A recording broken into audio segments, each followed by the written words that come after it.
if we want to have Igbo, if we want to have Igbo, a place to live, very simple. Community service of this Igbo heritage. Everything is under this Igbo. Everything we have is under our heritage. Heritage is an inheritance. Ihe anyị mere inherit. What you see written in Torah, the book of Jewish people, is laid down by one person. It's Moses. In the book of Moses, Bible is laid down by Christ. Only Jesus Christ. So don't underestimate Igbo heritage by ndozi ọdịnala.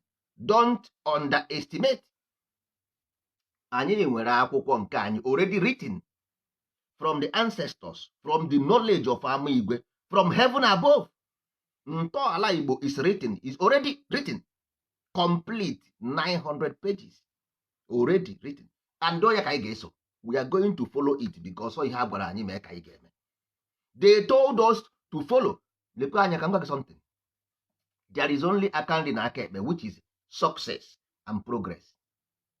If you don't have success in the left hand, right hand, there is no success. You got that? So this is success is divided into 4. Progress divided into 4. That is it. Abụọ mezie hiri. 8, 4 plus 4 equal to 8. Then abụọ mere hiri. Ebetegete, ebetegete, ebetegete, ebetegete, ebetegete, ebetegete. Abụọ mere hiri, abụọ mere hiri.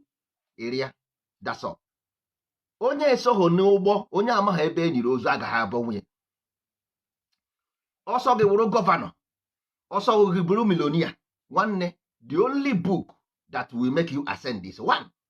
If you like, you read thousands of books. If you like, you read millions of books.